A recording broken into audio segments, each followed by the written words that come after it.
Vamos a comenzar con una oración. Vamos a tener una oración poniendo este tiempo en manos del Señor.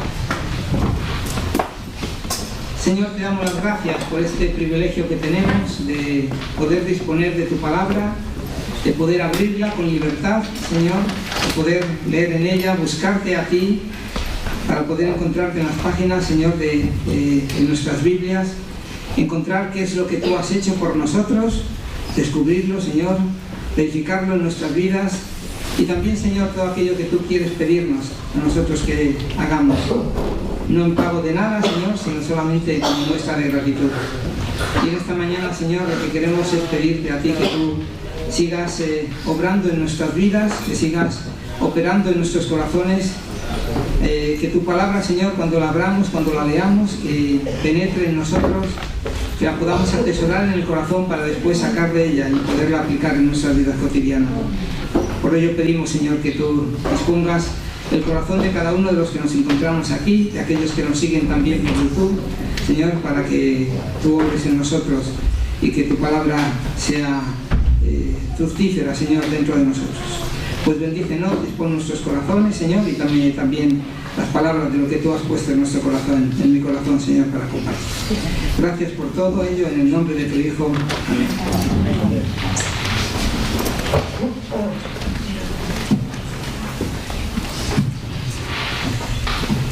Si somos salvos por gracia, tenemos que hacer buenas obras y obedecer la palabra de Dios. Esta es quizá el texto que la pregunta que, siguiendo el catecismo que estamos haciendo, siguiendo las directrices del catecismo de la Nueva Ciudad, que son preguntas básicas de la fe cristiana que podemos mirar en esta mañana. Y vamos a tener una lectura en Primera de Pedro, capítulo 2, versículos del 9 al 12. Voy a hacer la lectura tal y como viene precisamente en el catecismo. No sé qué versión es, pero vamos a hacerla allí. Podéis seguirla de cualquier otra manera por vuestras Biblias. Dice así, 1 de Pedro 2, versículo 9, dice: pero vosotros sois linaje escogido, real sacerdocio, nación santa, pueblo que pertenece a Dios, para que proclamen las obras maravillosas de aquel que los llamó de las tinieblas a su luz admirable. Vosotros antes ni siquiera erais pueblo, pero ahora sois pueblo de Dios. Antes no habíais recibido misericordia, pero ahora ya la habéis recibido. Queridos hermanos, les ruego como a extranjeros y peregrinos en este mundo, que se aparten de los deseos pecaminosos que combaten contra la vida. Mantengan entre los incrédulos una conducta tan ejemplar que aunque los acusen de hacer mal, ellos observen las buenas obras de ustedes y glorifiquen a Dios en el día de la salvación. Primera de Pedro, capítulo 2, versículo 19. El texto que hemos leído de Primera de Pedro es el que se nos sugiere como base para responder a esta cuestión que se nos plantea. Si somos salvos por gracia, ¿tenemos que hacer buenas obras y obedecer la palabra de Dios? Este quizá es uno de los temas que en forma de pregunta nos plantea este denominado Catecismo de la Nueva Ciudad, cuyos artículos vamos repasando a lo largo de estos últimos meses en los distintos estudios que venimos realizando en nuestra iglesia. Ahora hemos considerado temas muy importantes a lo largo de estos estudios, de estos domingos. El domingo pasado nuestro hermano Luis nos dio un estudio estupendo sobre los temas de la justificación y de la santificación. Así que si no pudiste estar presente, te recomiendo que lo veas por YouTube o hables después con alguno de los de la mesa para que te puedan facilitar el enlace. Y si estuviste y quieres volver a verlo, pues creo que tampoco me es negativo para ello. Ahora, el tema que con la ayuda del Señor vamos a tratar hoy, en cierto sentido tiene que ver también parte con lo que presentó nuestro hermano Luis el domingo pasado. Así que si ya lo has visto, estuviste aquí, tuviste el privilegio de estar aquí, ya tienes gran parte adelantado de ello.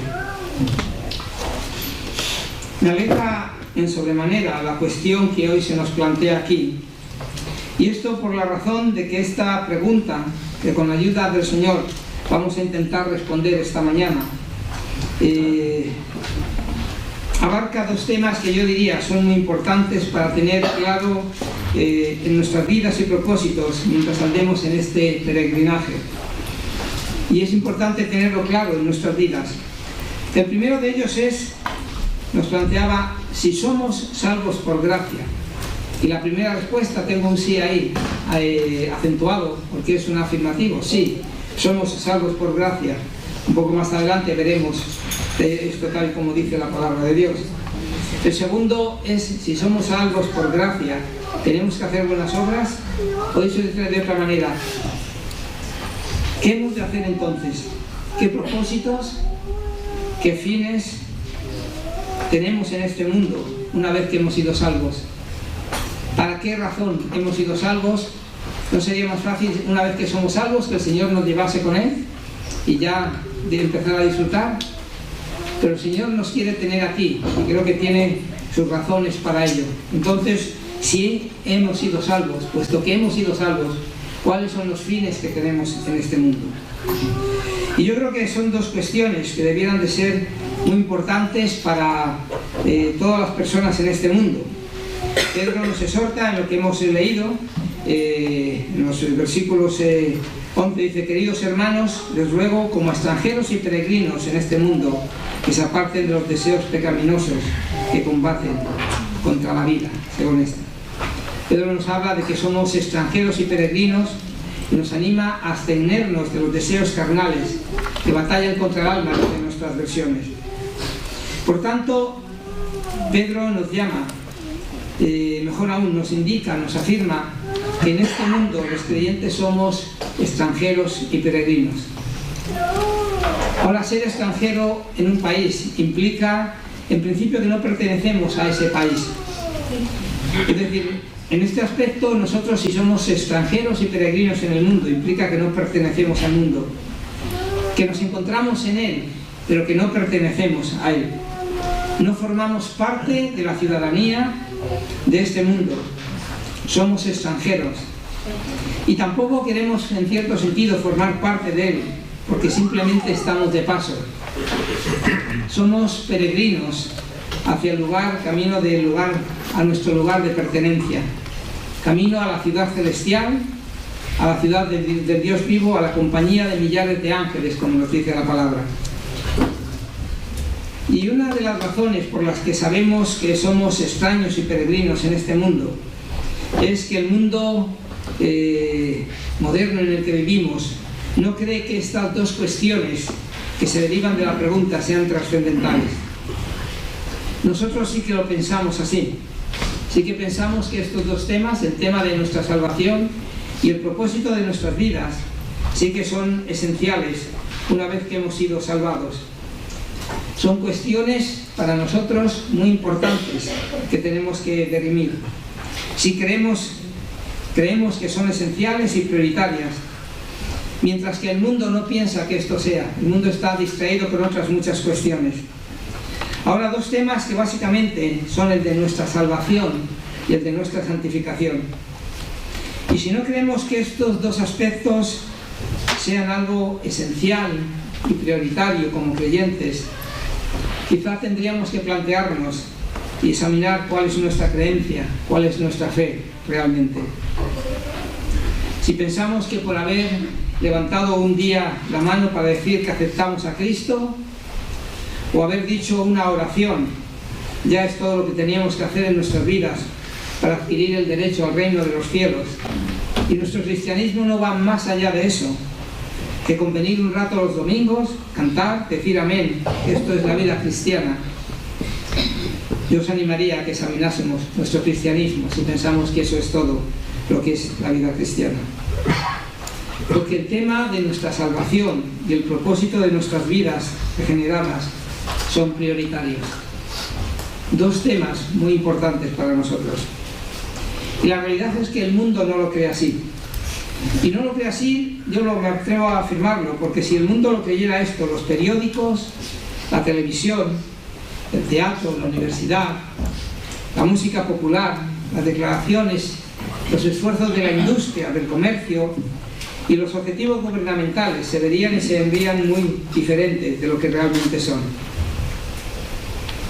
Pero de hecho, vivimos en un mundo que demuestra con sus prioridades, con sus valores, sus compromisos, con sus normas y preocupaciones, y con todos los placeres que el mundo se dedica a buscar de manera desenfrenada.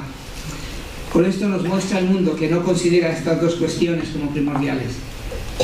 El mundo no tiene en cuenta a Dios y le tiene sin cuidado cuál es el propósito, nada más que el mismo placer por él mismo. De hecho, ni siquiera estos dos temas están en la lista de prioridades mundiales. Ahora, los dos temas que dominan estos versículos, de hecho podríamos decir que en cierto aspecto dominan todo el Nuevo Testamento, son la salvación del ser humano y la gloria de Dios. Dos temas esenciales, básicos, muy importantes para nosotros. Son dos de los grandes temas de la Biblia que son cómo no destruir nuestra alma humana y cómo vivir de manera que no estemos menospreciando la gloria de Dios. La realidad es que nuestro mundo moderno está enormemente preocupado por lo intrascendente.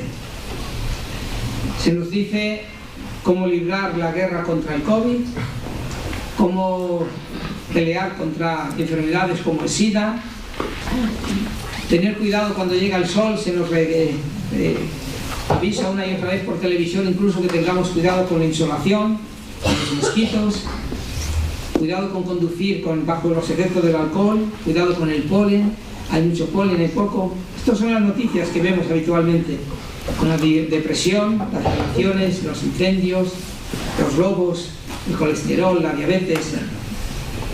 Todas estas cosas tienen su importancia para el mundo.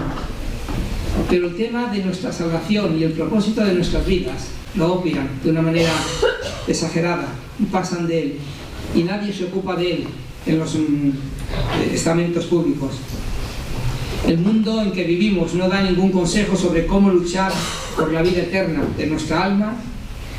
Y no quiero decir que todos estos consejos que nos dan la lucha contra las enfermedades, contra los incendios, contra la violencia, el racismo, no quiero decir que estos no sean temas importantes, pero sin duda alguna la salvación eterna y la justificación ante Dios es algo absolutamente primordial y está por encima de todo.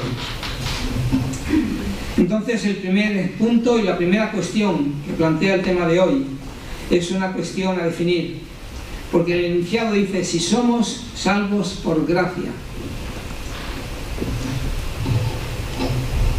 Y la primera cuestión es este condicionante: ¿somos salvos por gracia realmente? ¿Qué es lo que nos dice la palabra?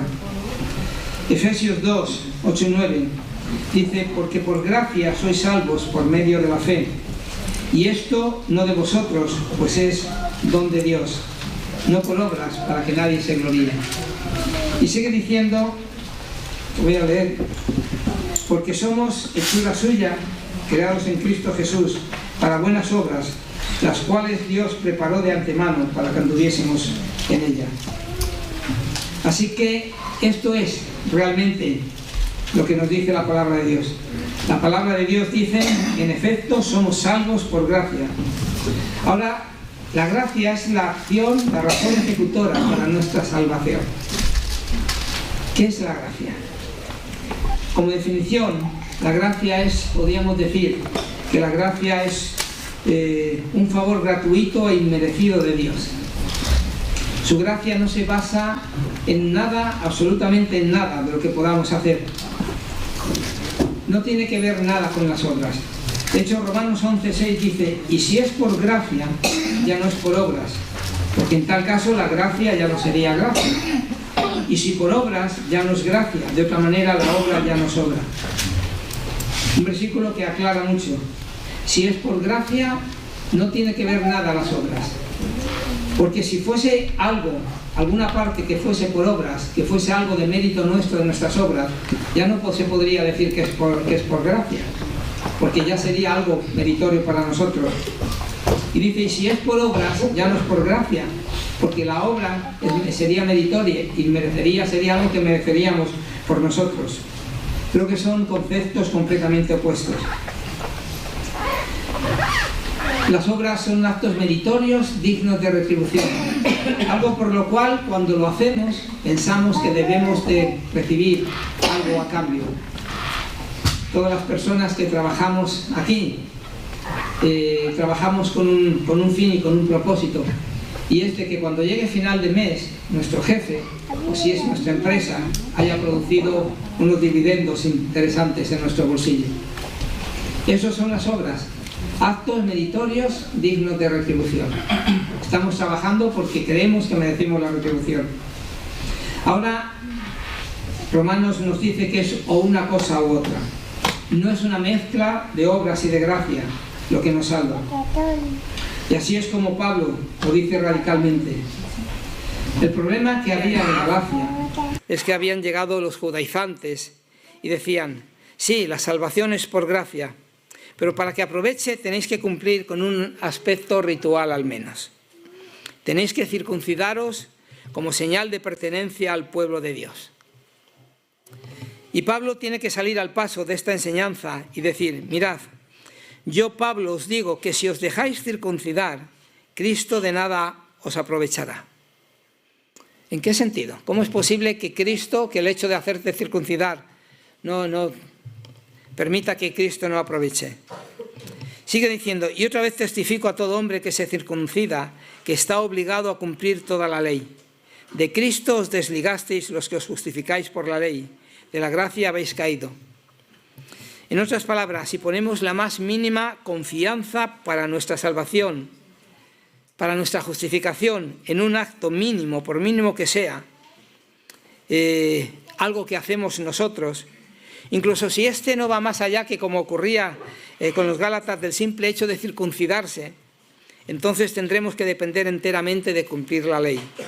Y él ya ha dicho que esto es inútil. Le ha dicho que por las obras de la ley nadie será justificado. Si tenemos que aportar algo meritorio a nuestras vidas para nuestra salvación, aunque sea tan sencillo como el cumplir para poder pertenecer, ya no es por gracia. Ya hemos caído, ya tendríamos que cumplir toda la ley. No es una mezcla de obras y gracia lo que nos salva.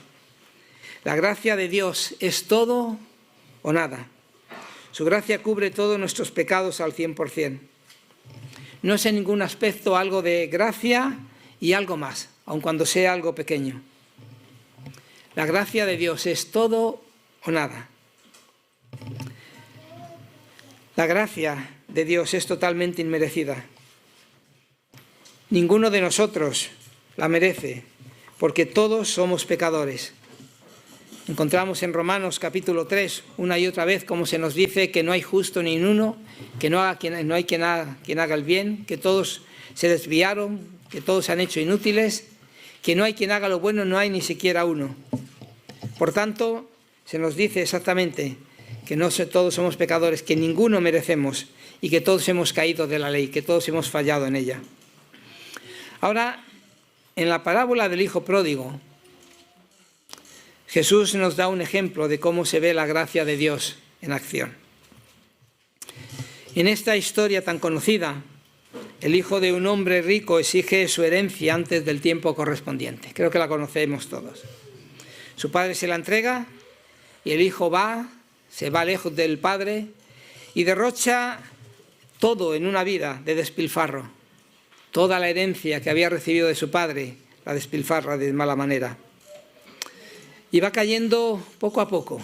Y cuando está en su punto más bajo, el hijo no tiene dinero y le toca cuidar y alimentar cerdos. Y anhela comer la misma comida, incluso la misma comida de ellos. Pero nadie se la da. Ni siquiera la comida de los cerdos se la dan. Finalmente decide regresar a la casa de su padre y rogarle a que la admita, aunque solamente sea como un sirviente.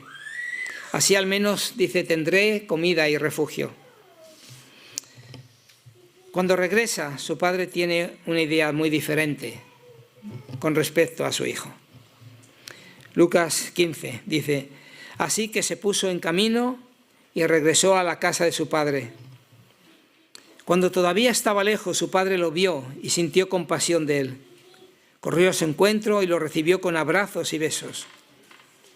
El hijo le dijo, Padre mío, he pecado contra Dios y contra ti. Ya no merezco llamarme tu hijo. Pero el padre ordenó a sus criados: saquen pronto la mejor ropa y vístanlo. Pónganle también un anillo en el dedo y sandalias en los pies. Y traigan el becerro más gordo y mátenlo. Vamos a celebrar esto con un banquete. Porque este hijo mío estaba muerto y ha vuelto a vivir. Se había perdido y lo hemos encontrado. E hicieron fiesta. Este es el relato del Evangelio. El hijo pródigo no trajo nada a la casa de su padre, más que vergüenza y una mala reputación suya a su padre. Pero su padre corrió hacia él cuando lo vio regresar desde muy lejos. Este es el tipo de gracia que Dios nos muestra. Todos hemos cometido tantos errores, nos hemos rebelado tantas veces y pensamos que nuestros caminos serían mejores que los suyos. Nos hemos desviado buscando nuestros propios caminos, pensando que sabemos más que Dios en nuestra manera de ser. Y cuando nos damos cuenta de que no es así, siempre podemos recurrir a Dios. Él siempre nos acepta gozosa y voluntariamente como sus hijos. Nosotros no tenemos para traer delante de Dios sino pecado y rebeldía. No tenemos nada que ofrecerle. Incluso nuestras mejores obras, nos dice Isaías, que son como trapos sucios, inmundos. Nosotros llegamos a Dios con nuestro pecado, con nuestra rebeldía, y encontramos de Dios la misericordia y la gracia. No porque merezcamos nada absolutamente, pero la misericordia de Dios llega a este punto, y la gracia de Dios llega así. Sin tener nada que ofrecer, entonces la gracia es gracia. Efesios 2, 9, 10. Por gracias sois salvos por medio de la fe, y esto no de vosotros, pues es don de Dios. No por obras para que nadie se gloríe. Somos hechura suya, creados en Cristo Jesús para buenas obras, las cuales Dios preparó de antemano para que anduviésemos en ella. En estos versículos de Efesios encontramos dos preposiciones que son muy importantes, pero también son muy distintas, aunque tienen quizá un mismo origen etimológico. Son las preposiciones por y para. Las preposiciones por y para, de origen etimológico similar, son muy comunes en español. En general, para indica un destino, indica un propósito, indica un objetivo final, mientras que por indica la causa y el medio a través del cual se puede llegar a este fin, a este propósito. Así que Pablo, en cuanto a la salvación, nos presenta la causa. Primero, nos dice, la causa es por gracia. Estos son los medios que hay. El medio. La causa es la gracia. El fundamento, el motivo por el cual podemos ser salvos y la razón para obrar de Dios es la gracia. Es un don inmerecido. También nos presenta el medio. El medio es por medio de la fe. Dice, por gracia sois salvos. ¿Por qué medio? Por medio de la fe. La fe no es el fin. La fe es la que nos lleva a la gracia y permite que Dios aplique la gracia en nuestros corazones. Dice, por medio de la fe sois salvos. Pero Pablo hace algo más, nos aclara tajantemente lo que no puede ser ni el medio ni la causa. Nos dice, no por obras, para que nadie se gloríe. Y nos sigue diciendo ahora, aparte de esto, dice hay más, porque también nos indica el propósito de esta salvación. Y el propósito es para que andemos en buenas obras. Somos salvos por gracia, por medio de la fe, no por obras, pero sí para obras. Dios ha preparado las buenas obras para que nos ejercitemos en ellas. Por tanto, la cuestión de si somos salvos por gracia, la respuesta es sí, somos salvos por gracia. La segunda cuestión que se nos plantea con este tema es si somos salvos por gracia, y como hemos visto en esta enseñanza de la palabra de Dios, puesto que somos salvos por gracia, se nos plantea la pregunta, ¿tenemos que hacer buenas obras y obedecer la palabra de Dios? Yo creo que con esto debemos de volver a 1 de Pedro, capítulo 2, estos versículos que nos han indicado a nosotros, estos del el Catecismo de la Buena Ciudad. Y aquí vemos el segundo gran tema que se plantea en estos versículos y que se menciona en el versículo 12, que es el tema de la gloria de Dios. Lutero decía: la fe es muy poderosa, activa, inquieta, efectiva, que inmediatamente renueva a una persona y la regenera, guiándole a una nueva manera y tipo de vida, por lo cual es imposible no hacer el bien sin cesar. Lutero decía: cuando alguien cree, inmediatamente tiene que hacer el bien sin cesar, como evidencia de que es creyente. Y es algo que brota en nosotros también. ¿Cuál es la razón por la que los cristianos como creyentes debamos de hacer buenas obras? Mateo 5, 14 y 16 dice: así alumbre vuestra luz delante de los hombres, para que vean vuestras buenas obras y glorifiquen a vuestro Padre que está en los cielos. La meta, el propósito del comportamiento del creyente es la gloria de Dios. El que nuestras vidas tengan un significado positivo depende del hecho de que nuestras vidas dirijan la atención de la gente a darle gloria a Dios, a la glorificación de Dios. Si nuestra manera de vivir, si nuestras vidas, vivimos de tal manera nuestras vidas que éstas no llevan, que no mueven, que no despiertan a las personas a dar la gloria de Dios, entonces nuestras vidas carecen de un significado positivo desde el punto de vista cristiano.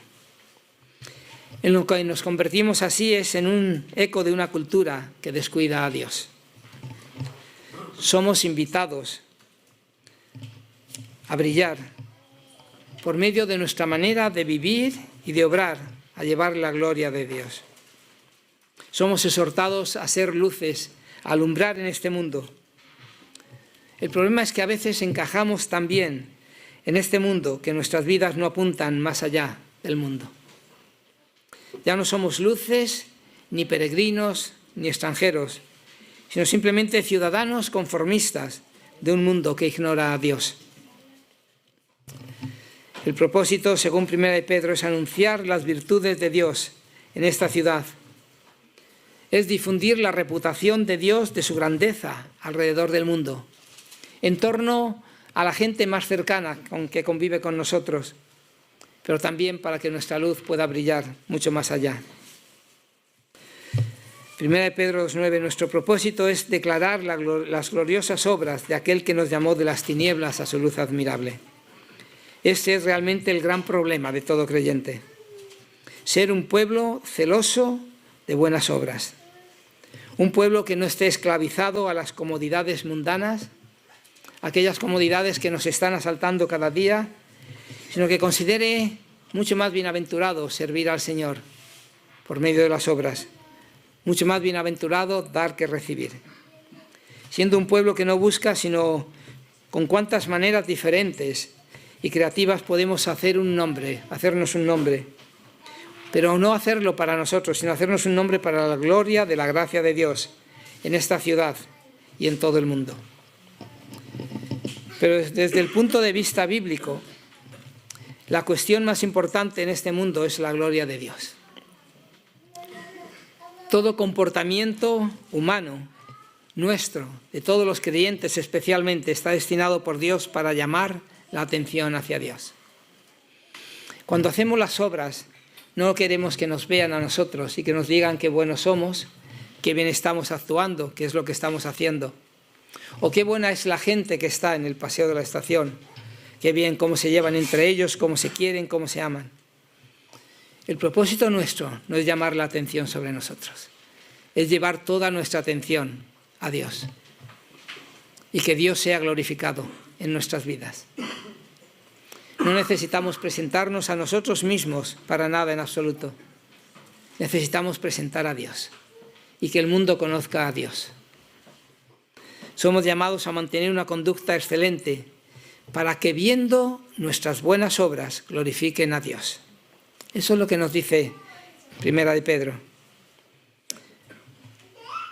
En lo que a Dios respecta, nuestras vidas y conductas tienen el significado positivo de que lo que hagamos desde que nos levantamos por la mañana hasta que nos acostamos por la noche hasta el momento en que nos vayamos a dormir, canalicen nuestros pensamientos y nuestras mentes de las gentes hacia la gloria de Dios.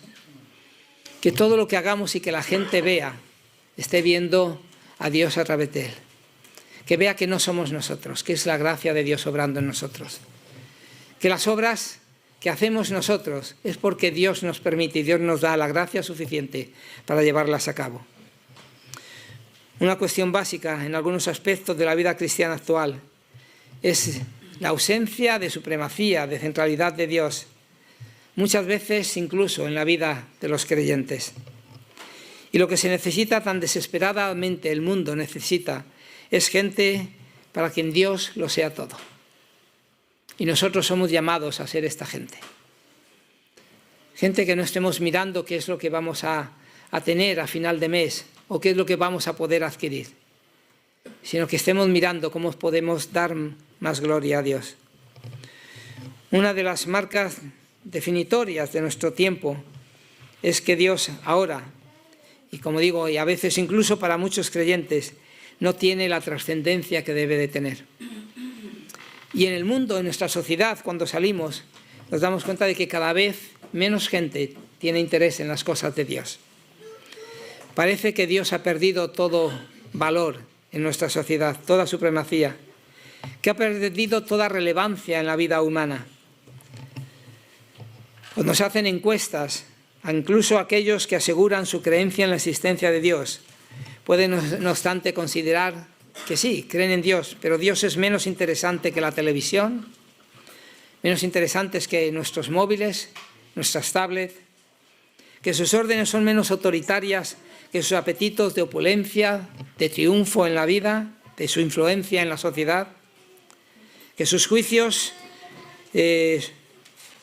son no más impresionantes que las noticias de la noche, que lo que Dios dice es menos interesante que escuchar la televisión y ver qué es lo que nos están diciendo las noticias, que la verdad de Dios es menos convincente que los dulces nieblas y halagos y mentiras de nuestros políticos y de los anunciantes en la televisión, aquellos que nos venden el perfume porque con este vamos a conseguir todo, o que nos dicen que lo que necesitamos es tal coche o tal cosa.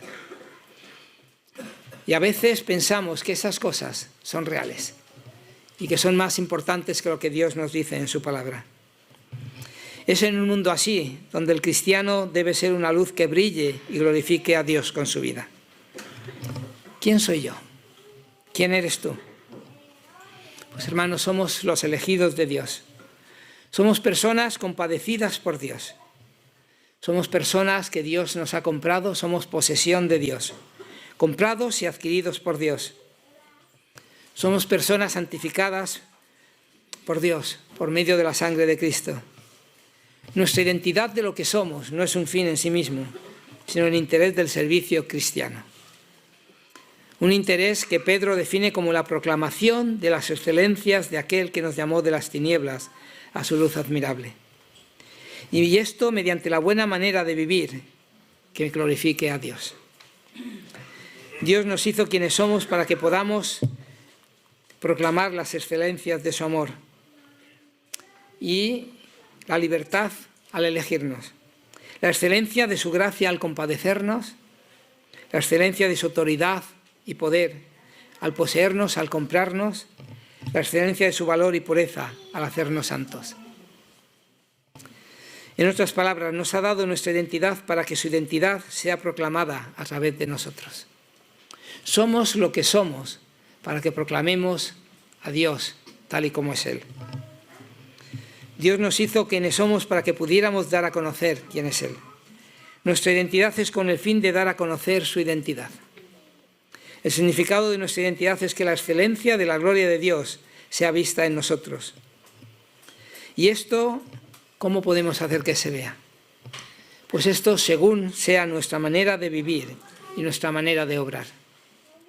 Es la manera en que el mundo va a poder ver y glorificar a Dios. Por tanto, ser cristiano y dar a conocer la grandeza de Dios es casi lo mismo. Podemos hacerlo en los cultos de la Iglesia con la predicación, con el canto, con la oración, con la lectura. Podemos hacerlo en nuestros pequeños grupos, en las células, en los desayunos, en las reuniones de mujeres o de hombres. Mientras nos contamos unos a otros lo que Dios ha sido para nosotros a lo largo de la semana, las dificultades que hemos tenido, cómo Dios ha podido ser glorificado en nuestras vidas, o lo que necesitamos que sea para nosotros. Pero también podemos hacerlo en el trabajo, mientras obramos con fidelidad, con responsabilidad, con honestidad. Distinto a como obra muchas veces la gente. Cuando obramos de esta manera, le estamos diciendo lo que amamos a Dios y por qué pensamos que Él es grandioso. Y podemos hacerlo de 1000 maneras diferentes, en múltiples acciones. La mayoría de las veces, acciones casi anónimas, sin buscar lo extraordinario, pero acciones y obras de amor que se adaptan a nuestra situación y personalidad. Hermanos, el mundo está mirándonos y nos mira mucho más allá. No está buscando grandes acciones, pero los pequeños detalles son también los que van a dar gloria a Dios. Y el mundo va a mirar también nuestros pequeños detalles, cualquiera que sean, por pequeños que sean.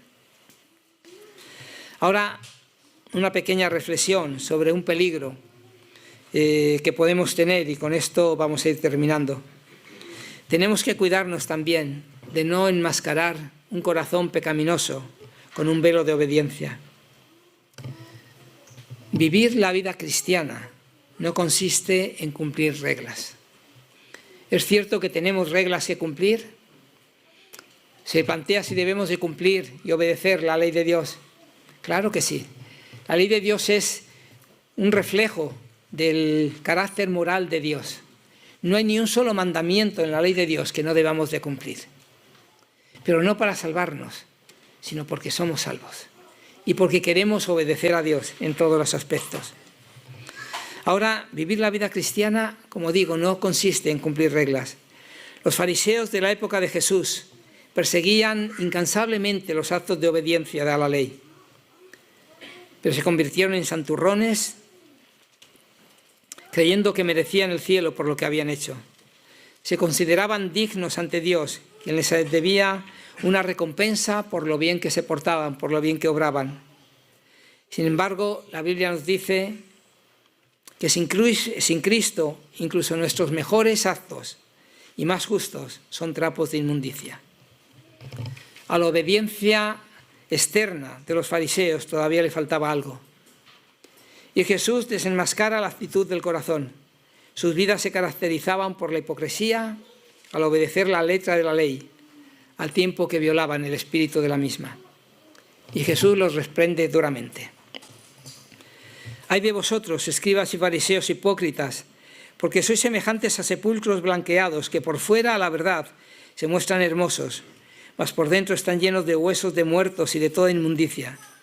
Así también vosotros por fuera, a la verdad, os mostráis justos a los hombres, pero por dentro estáis llenos de hipocresía e inequidad. Los fariseos eran obedientes en algunos aspectos, pero descuidaban los asuntos más importantes de la ley. Vivir la vida cristiana no consiste en cumplir reglas, pero tenemos que cumplir las reglas. La misericordia, la justicia y la fe nos dice que es lo que obviaban los fariseos. Ahora, ¿cuáles son las obras que glorifican a Dios? Como ejemplo, y ya para terminar, quiero terminar con una historia. Es una historia real de cómo un hermano dio a conocer las excelencias de Dios en un sanatorio de tuberculosis en la India, en el año 1967. Es una historia real. Este hermano era un misionero del grupo de Operación Movilización y estando en la India contrajo la tuberculosis y estuvo en el sanatorio durante varios meses. Él consiguió folletos en hindi, el idioma propio de la India. Intentó regalar folletos y copias del Evangelio de Juan en el idioma oficial de la India. Pero cuando él los ofrecía, se encontró que nadie los quería. En el sanatorio todos lo rechazaban. Descubrió también que él no les agradaba a la gente de allí. Asumían que él era un extranjero rico, que estaba allí por circunstancias, pero que era completamente distinto de ellos. ¿Qué tiene este hombre que enseñarnos a nosotros? Ahora, en un momento dado, durante varias noches, él se solía despertar sobre las 2 de la mañana, tosiendo por causa de la tuberculosis, y una noche se dio cuenta que un anciano demacrado intentaba levantarse de la cama cerca de donde él se encontraba. El hombre no podía levantarse y comenzó a gemir. Se recostó de nuevo en la cama y por la mañana el hedor en la sala era terrible. Todos en la sala estaban enojados con este anciano por no contenerse, no haberse podido contener. La enfermera que lo limpió incluso le llegó a golpear al anciano por hacer tal desastre. La sala apestaba. La noche siguiente sucedió exactamente lo mismo. Se despertó tosiendo debido a su terrible enfermedad y debilidad y vio al anciano de nuevo intentar nuevamente levantarse de la cama. Y nuevamente no pudo sostenerse en pie y comenzó a llorar suavemente. Este hermano se levantó de la cama y se acercó al anciano. Cuando vio que se acercaba el extranjero, se encogió de miedo. Pero este hermano lo levantó con ambos brazos y lo llevó al baño, que no era sino un agujero en el suelo. Después lo trajo de regreso a la cama. El hombre lo besó en las mejillas mientras lo acostaba en la cama. A las 4 de la mañana, otro paciente despertó a este hermano con una taza de té caliente y le hizo gestos diciéndole que quería una copia del folleto del Evangelio de Juan. Sorprendido, este hermano se lo dio. Y durante todo ese día la gente siguió acercándose a él y pidiéndole sus folletos, a pesar de que él no hablaba su idioma y a pesar de que era el extranjero rico. Es la historia. En otras palabras, una forma de declarar las excelencias de Dios es obrarlas. Cuando representamos las excelencias de Dios, la gente las escuchará con mayor entusiasmo, lo cual es simplemente otra manera de decir que nuestra identidad, quiénes somos, es por amor a Dios. Dios nos hizo quienes somos para mostrarle al mundo quién es Él. Si somos salvos por gracia, ¿tenemos que hacer buenas obras y obedecer la palabra de Dios? Por supuesto que sí. Tenemos que hacer buenas obras. Tenemos que hacer las mejores obras. En el mundo hay muchas personas que hacen buenas obras. Nosotros tendríamos que hacer las más excelentes aún. Las buenas obras no hacen creyentes, pero sí demuestran que es genuina nuestra fe. Las obras de la ley no justifican a nadie. Pablo a Timoteo le indica que todo creyente debe estar preparado para toda buena obra. Y debemos de estar despiertos lo suficiente para saber cuando se presenten estas buenas obras delante de nosotros, para saber y aprovecharlas. No para hacer las cosas bien, para que toda la gloria sea para Dios. Y eso es lo que yo quisiera que fuese en esta mañana, todo lo que hagamos. Ahora y después, dentro de un rato, cuando nos juntemos aquí, para alabar y para glorificar a Dios, darle la gloria que Él merece. Pues vamos a terminar con una oración. Señor, por supuesto que reconocemos que tenemos que hacer buenas obras, Señor. Y te damos las gracias porque tú las has dejado ya preparadas para nosotros, para que andemos en ellas. Danos la suficiente inteligencia, la suficiente perspicacia, Señor, para poder descubrir estas obras que tú tienes preparadas para nosotros. Y danos sobre todo sensibilidad en nuestro corazón, Señor, para que las hagamos de una manera correcta, consecuente, no buscando nuestra gloria, sino la tuya, Señor. Tú dices que no das tu gloria a nadie, Señor, y nosotros queremos entregarte la gloria, toda la gloria a ti, porque tú eres digno de ello, Señor. Porque tú nos has redimido, nos has rescatado. Señor, no teníamos nada que ofrecerte. Miseria, pecado, Señor, y tú tenías misericordia y gracia para nosotros. ¿Cuántos motivos tenemos para alabarte, para glorificarte, Señor? Gracias por la salvación que tú has hecho, que no cueste para nosotros, aun cuando haya sido a precio de un alto precio, al precio de la sangre de tu Hijo. Pues Señor, bendice a tu iglesia aquí en Salamanca. Que seamos luces que resplandezcamos aquí, que la gente pueda glorificarte a ti por medio de nuestras vidas, Señor. Obra en nuestros corazones, Señor. No permitas que venga el diablo y arrebate la semilla sembrada por tu palabra, Señor. Y que podamos ser fieles, Señor, y coherentes con la profesión que decimos tener de hijos tuyos, Señor. Pues bendícenos en todo momento, Señor.